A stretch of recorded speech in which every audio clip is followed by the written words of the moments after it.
एक स्टूडेंट जिसने आगे चल के पीएचडी करनी है वो उसके पास कोई आइडिया था भी कि नहीं। यही वजह है कि जब वो लोग जिनका एडमिशन हो जाता है और जब वो अपना कोर्स और भी कंप्लीट कर लेते हैं उसके बाद वो ये बैठ के 1.5 या 2 साल के बाद ये सोच रहे होते हैं या डिस्कशन कर रहे होते हैं अपने दोस्तों के साथ या यूनिवर्सिटी के अंदर कि जी मैंने पीएचडी कर दी किस पे। तो ये और उस वक्त पता चलता है कि 50% जिन लोगों को आपने एडमिशन दे दिया है वो पीएचडी करने के लिए अहल ही नहीं थे। और इसी तरह ये होता है कि उनमें आपको ये पता चलता है कि कई लोगों में रिसर्च की सलाहियत ही नहीं थी क्योंकि उन्होंने एमफिल लेवल पे उस तरह से रिसर्च को सही तरीके से नहीं पढ़ा होता। तो ये है पहला क्राइटेरिया जिसको मीट नहीं किया जाता। और बात यह है कि एक आदमी को जब आपने पीएचडी की डिग्री देनी ही है और उसने 4, 4.5 साल या 5 साल के बाद एक डिग्री लेनी है जो सबसे बड़ी डिग्री है, तो उसमें आपने शर्त थोड़ी सी बेहतर क्यों नहीं की, खासतौर पर सोशल साइंसेज वालों के लिए आपने वाई कैटेगरी क्यों रखी हुई है।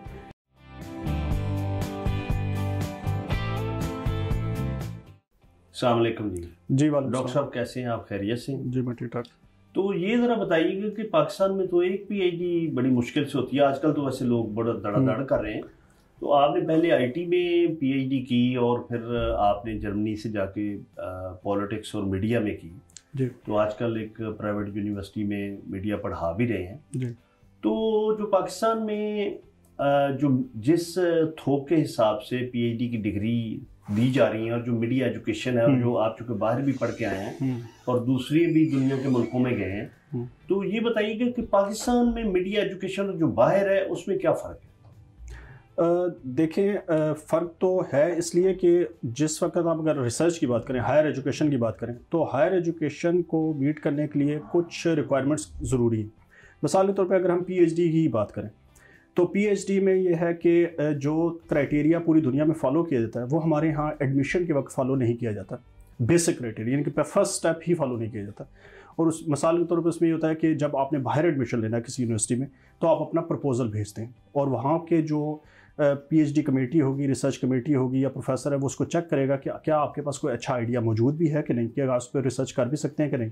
हमारे यहाँ ऐसा नहीं होता। हमारे यहाँ ये होता है कि जिसने एडमिशन लेना है उसका ऐड आ जाता है और जिस तरह बाकी चीज़ों में दाखिला होता है, बाकी सब्जेक्ट्स में होता है, उसी तरह आप एडमिशन जो है वो टेस्ट देते हैं और आपका एडमिशन पीएचडी में हो जाता है। जबकि ये चेक ही नहीं किया जाता कि एक स्टूडेंट जिसने आगे चल के पीएचडी करनी है वो उसके पास कोई आइडिया था भी कि नहीं। यही वजह है कि जब वो लोग जिनका एडमिशन हो जाता है और जब वो अपना कोर्स और भी कंप्लीट कर लेते हैं उसके बाद वो ये बैठ के 1.5 या 2 साल के बाद ये सोच रहे होते हैं या डिस्कशन कर रहे होते हैं अपने दोस्तों के साथ या यूनिवर्सिटी के अंदर कि जी मैंने पीएचडी कर दी किस पे।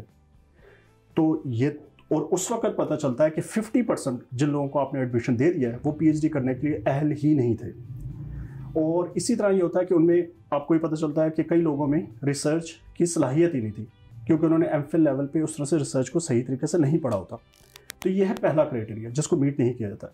दूसरा ये था कि कुछ अर्सा पहले तक एचईसी ने एक शर्त लगाई हुई थी कि अगर आपने एडमिशन देना है एचईसी में किसी यूनिवर्सिटी में तो उसमें एक इंडिपेंडेंट बॉडी जैसे एनटीएस एक टेस्ट लेती थी, गेट असेसमेंट टेस्ट होता था उसका सब्जेक्ट का, कि वो असेस करते थे कि क्या वो कर भी सकते हैं कि नहीं। वो यूनिवर्सिटी नहीं लेती थी, वो इंडिपेंडेंट बॉडी थी एनटीएस, उसको उनके साथ उनका मुआहदा हुआ था। आप कोई बॉडी के साथ मुआहदा कर लें वो शर्त भी ख़त्म कर देगी। वो एक छोटा सा एक चेक था, यानी ये उससे पता नहीं चलता कि एक आदमी जो है वो कोई बहुत ज़्यादा लायक है यानी, लेकिन एक इंडिपेंडेंट एक बॉडी उसको चेक करती थी और वो एक छोटा सा चेक था, वो चेक भी ख़त्म हो गया। अब उसके बाद ये है कि जब एडमिशन हो जाता है तो उस वक्त उसको पढ़ाया जाता है एक स्टूडेंट को कोर्स वर्क, उसकी भी क्वालिटी को जो है इंश्योर नहीं किया जाता कि वो सही वो तरीके से पढ़ भी रहे हैं कि नहीं, वो उसमें रिसर्च के कोर्सेज बाकायदा एडवांस लेवल पे उनको पढ़ाए भी जा रहे हैं कि नहीं। और ये बहुत सारी जामियात का मसला है कि वो नहीं पढ़ा पाते। फिर ये होता है कि पीएचडी जब आप कर रहे होते हैं तो सिर्फ आपने थीसिस नहीं लिखना होता, उसमें एक शर्त लगाई हुई है एचईसी ने कि आपने एक रिसर्च पेपर भी पब्लिश करवाना है। लेकिन यहाँ पर रिसर्च पेपर्स की कुछ दर्जाबंदी की हुई है एचईसी ने। वाई कैटेगरी उससे थोड़ी सी बेहतर है, एक्स कैटेगरी उससे ऊपर है, डब्ल्यू कैटेगरी। तो एचईसी ने उनको ये कहा है कि आप वाई कैटेगरी में अगर एक पेपर पब्लिश करवा लेते हैं तो उसके बाद आपका वाइवा हो सकता है। और बात यह है कि एक आदमी को जब आपने पीएचडी की डिग्री देनी ही है और उसने 4, 4.5 साल या 5 साल के बाद एक डिग्री लेनी है जो सबसे बड़ी डिग्री है, तो उसमें आपने शर्त थोड़ी सी बेहतर क्यों नहीं की हुई, खासतौर पर सोशल साइंसेज वालों के लिए आपने वाई कैटेगरी क्यों रखी हुई है। एचईसी को चाहिए कि वो एक्स कैटेगरी तो कम से कम एक स्टूडेंट से कहे कि आपने एक पेपर पब्लिश करवाना है तो कम से कम वो एक अच्छे पेपर में एक बाहर के किसी जर्नल तो अब तो मुझे ये पता चला कि ये पैसे दे के छप रहे हैं। जी, ये घुमन साहब आपने बड़ी अच्छी बात की कि बहुत सारे जर्नल जो पाकिस्तान में पब्लिश हो रहे हैं जिनकी वाई कैटेगरी का है। अब एचईसी ने चूंकि वाई कैटेगरी शर्त रखी हुई है तो वो कोई भी शर्त फुलफिल करने के लिए क्या करते हैं कि कुछ बीच में प्राइवेट जर्नल्स भी हैं। कुछ तो जर्नल हैं जो कि हमारी सरकारी जामियात उनको पब्लिश करती हैं, वो तो पैसे नहीं लेती, लेकिन जो प्राइवेट जर्नल्स हैं उसके अंदर ऊपर सारे जर्नल्स की मैं बात नहीं कर रहा, मैं चंद जर्नल्स की बात कर रहा हूँ प्राइवेट जर्नल्स की कि उसके अंदर उन्होंने बिल्कुल कोई ख़ास चेक नहीं रखा हुआ। एक बंदे ने अगर फर्स्ट में पेपर लिखा है, उनको भेजा है, वो 10 दिनों के अंदर या एक हफ्ते के अंदर वो कहते हैं जी ठीक है आपका पेपर एक्सेप्ट हो गया, और उसके बदले वो कुछ ना कुछ वो पैसे ले लेते हैं। अब इस तरह से अगर पेपर पब्लिश होना शुरू हो जाएंगे तो यहाँ तो पेपरों की लाइन लग जाएगी। कई लोगों ने इस चीज़ का फ़ायदा उठाते हुए पिछले 2-3 सालों के अंदर इसका फ़ायदा उठाते हुए बासानी वो असिस्टेंट प्रोफेसर से एसोसिएट प्रोफेसर हो गए, क्योंकि उन्होंने पेपर पूरे कर लिए 1-2 साल के अंदर। और कुछ लोगों ने एसोसिएट प्रोफेसर से सिर्फ प्रोफेसर, यानी खाना पूरी हुई है जी, खाना पूरी उन्होंने की पिछले 2-3 सालों के अंदर, उन्होंने कर लिया। उससे पहले भी वो ये काम होता रहा, लेकिन अब इस तरह के जर्नल्स की वजह से ये काम मजीद तेज हो गया। अब सिर्फ और सिर्फ क्या हुआ कि सिर्फ पीएचडी की क्वालिटी नहीं डाउन हुई, यानी जिनकी आपने प्रमोशन करनी थी असिस्टेंट प्रोफेसर से एसोसिएट प्रोफेसर या एसोसिएट प्रोफेसर से फुल प्रोफेसर, उसकी भी क्वालिटी सफ़र हो रही है, क्योंकि वो खाना पूरी बड़ी आसानी से कर लेते हैं, आपने एक सहूलत दी हुई है उनको। तो अब क्या किया है एचईसी ने, बड़ा एक अच्छा इकदाम किया है कि एक वेबसाइट इन्होंने लॉन्च की है जिसके अंदर इंटरनेशनल जर्नल्स की एक लिस्ट दे दी है, लेकिन उस लिस्ट के अंदर वो पाकिस्तान के वो जर्नल जो बगैर किसी क्वालिटी को मद्देनजर रखते हुए पब्लिश करते हैं वो भी शामिल हैं। तो बाहर के जो जर्नल्स हैं उस पर तो लोग फोकस ज़्यादातर नहीं करते, वो आसान रास्ता चुनते हैं और वो कहते हैं ठीक है हम वहाँ से वो करवा लेते हैं वाई कैटेगरी, वो जो पैसे शैसे ले लेते हैं, ठीक है आसान काम। तो एचईसी को चाहिए वो कम अज़ कम वो जो 4-5 जो काली भेड़ें हैं जो पूरे सिस्टम को ख़राब कर रही हैं, कम अज़ कम उनको बेनकाब करें। वो चंद लोग हैं मुट्ठी भर, तो वो चंद एक बंदे हैं उसके अंदर। डॉक्टर साहब ये जो इतना ज़्यादा मीडिया में स्टूडेंट्स आ गए हैं, तो इतना तो आगे कोई यानी उनकी गुंजाइश ही नहीं है काम करने की, तो ये लोग कहाँ जाएंगे? देखिए इसमें यह है कि ये सवाल सिर्फ और सिर्फ मीडिया के लिए नहीं बनता, क्योंकि होता यह है कि जब आपकी जॉब क्रिएशन होती है तो जॉब्स जो हैं वो अब सिर्फ और सिर्फ सरकार का काम नहीं है जॉब्स देना। ये जॉब्स जो होती हैं यूरोप के अंदर, खासतौर पर अमेरिका के अंदर, वो प्राइवेट सेक्टर जनरेट करता है। प्राइवेट सेक्टर उस वक्त जॉब जनरेट करेगा जब आपकी इकॉनमी ग्रो कर रही होगी। जब इकॉनमी ग्रो करेगी, इन्वेस्टमेंट आएगी, अदारे इस्टेब्लिश होंगे, चाहे वो प्राइवेट यूनिवर्सिटियाँ इस्टेब्लिश हों, चाहे वो आपकी टीवी स्टेशन डेवलप हों, कुछ भी हो, उन्होंने जॉब्स क्रिएट करनी है।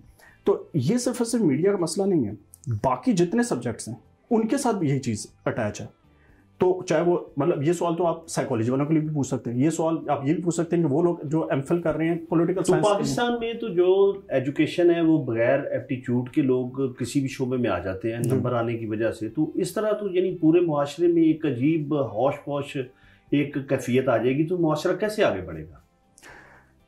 ये बात भी सही है कि स्टूडेंट काउंसलिंग की की तरफ आप इशारा कर रहे हैं, उसको बेहतर बनाने की ज़रूरत है, चाहे वो यूनिवर्सिटी लेवल पर हो, चाहे वो घर पर हो, या कहीं पर भी हो, या जो हुकूमत है वो कोई अलहदा से कोई अदारा उसको इस्टेब्लिश कर दे जहाँ पर लोग जाएं और बताएं कि जी मेरा ये इंटरेस्ट है और मैं क्या पढ़ना हूँ, तो ताकि कुछ ना कुछ स्टूडेंट काउंसलिंग हो सके। आप जर्मनी में रह सकते थे, आपकी मिसेज ने भी वहाँ से PhD की, तो आप वापस क्यों पाकिस्तान आ गए?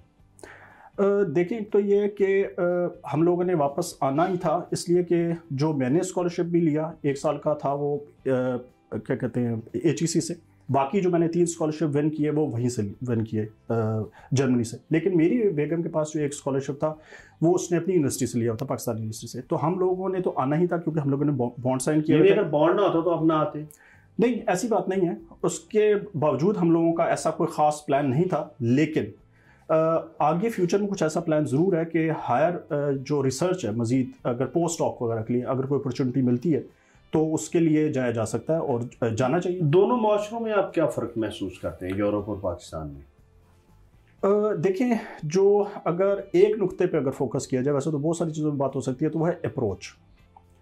ज़िंदगी में आप किसी भी चीज़ का एनालिसिस करना चाहें, किसी चीज़ को आप फॉलो करना चाहें, किसी नज़रिए को, आपने तालीम कैसे लेनी है, आपने ज़िंदगी कैसे गुजारनी है, शादी कैसे करनी है, आपने कोई काम भी कैसे करना है, कोई जॉब कैसे करनी है, कब कोई जॉब करनी है, कब कोई जॉब नहीं करनी, उसके अंदर अप्रोच बड़ी मैटर करती है। अप्रोच आपको लीड करती है। तो अप्रोच जो है ओवरऑल जो अंडर डेवलप्ड कंट्रीज़ हैं उसके अंदर अप्रोच जो है वो उस तरह से, एक तो है कि लॉजिकल नहीं है, लोगों की ग्रूमिंग उस तरह से नहीं होगी, दूसरा ये कि थोड़ी सी प्रोग्रेसिव अप्रोच को अपनाने की ज़रूरत है।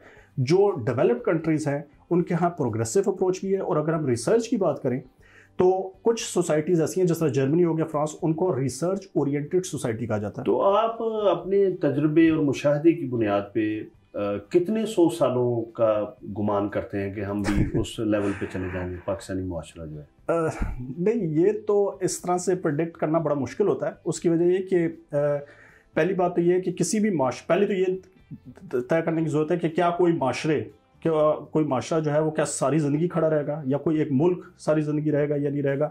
और कोई भी एक शख्स जो है वो अपने बारे में भी कोई बहुत ज़्यादा प्रेडिक्ट नहीं कर सकता, क्योंकि हमारे यहाँ हमने देखा है तारीख के अंदर बड़ी तेज़ी से जो जोग्राफिया है वो चेंज भी होता रहता है, तब्दील भी होता रहता है। और जो कोई ममालिक होते हैं वो अपनी इकॉनमी को स्टेबल नहीं कर पाते, वो जो है वो बड़े डाउनफॉल का शिकार होते हैं। अफ्रीका के अंदर हमारी कई मिसालें मौजूद हैं।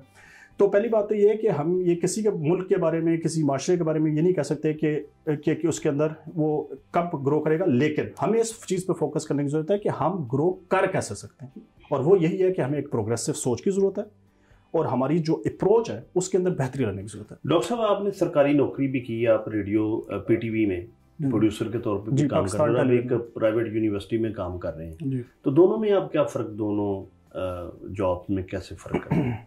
देखिए, अगर मैं अपनी जॉब की बात करूं तो पाकिस्तान टेलीविज़न की, तो पाकिस्तान टेलीविज़न जो है वो एक मदर इंस्टीट्यूट है बाकी प्राइवेट चैनल्स के लिए, बाकी TV चैनल्स के लिए। तो मेरे लिए भी वो उसी तरह से एक इंतहाई अहमियत का हामिल है, क्योंकि बुनियादी तौर पे मैंने मीडिया के हवाले से जो कुछ भी सीखा वो पाकिस्तान टेलीविज़न से ही सीखा। लिहाजा पाकिस्तान टेलीविज़न मेरी ज़िंदगी के अंदर हमेशा एक अहमियत का हामिल था और रहेगा।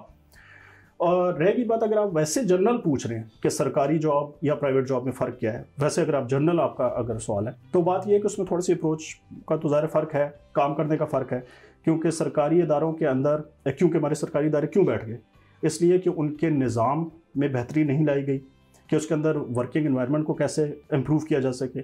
चूँकि इम्प्रूव नहीं हो सका, कई इदारे बैठ गए।